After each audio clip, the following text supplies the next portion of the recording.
haters talking about.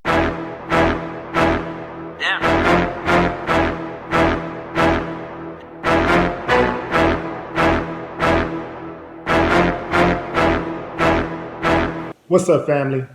An anonymous attorney in the Cook County Prosecutor's Office lambasted State Attorney Kim Foxx for her handling of the high-profile Jussie Smollett case and the tendency of her and her allies to resort to accusations of racism when criticized.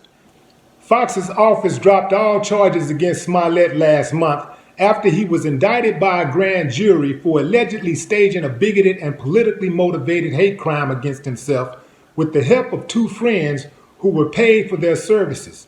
Citing his record of community service and technically victimless nature of his crime, Foxx's office dropped all charges without requiring Smollett to admit guilt. After briefly reviewing the history of racial discrimination in Chicago, the unnamed assistant state's attorney attacked Foxx and her allies for casting criticism of the decision as racist. The letter reads, "Fast forward to 2019 Chicago. The state's attorney's office is an international laughingstock as politicians, comedians, scholars, legal pundits, and regular citizens alike blast its handling of the case against Jussie Smollett. The criticism is pointed squarely at Kim Foxx, the first African-American female elected to fill the prestigious role of Cook County State's Attorney. In the wake of said criticism, Ms. Foxx speaks at the Rainbow Push Coalition meeting and states she cannot run an office driven by anger and public sentiment. She says the goalposts change when an African-American takes position of head prosecutor, similarly calling the critique of the SAO's handling of the Smollett case racially based and derogatory toward her people." He later adds, "And blaming Jussie Smollett fallout on race? That is just ignorant and self-serving. It is a complete bastardization of a bona fide movement against acts of racism, which as a society we should obviously not tolerate." The unknown prosecutor goes on to accuse Foxx of insulting the Chicago Police Department by dropping all charges without consulting them just weeks after their superintendent, Eddie Johnson, made an impassioned speech about the harm Smollett did to the community by staging the hate crime in the first place. Accusations of racism within the Chicago Police Department at the state's attorney's office? You don't say. So let me get this straight.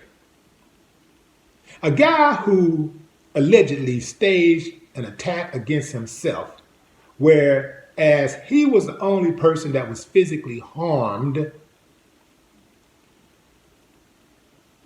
has such an effect on the Chicago Police Department that they stage a protest because charges were dropped against this guy who staged an attack against himself when nobody else got physically harmed.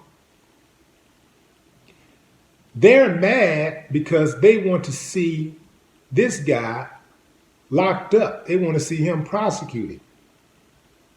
So that prompts them to try to protect their identity against racism, against accusations of racism. But them just gunning black folks down, Laquan McDonald,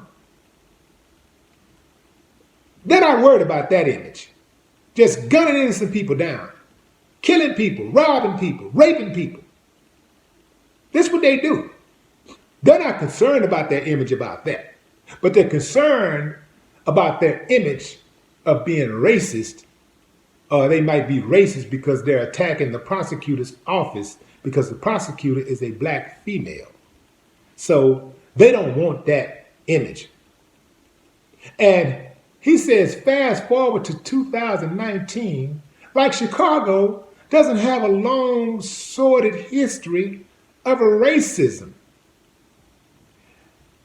He say he did his research, but he must have skipped over the part where they went in and murdered Fred Hampton.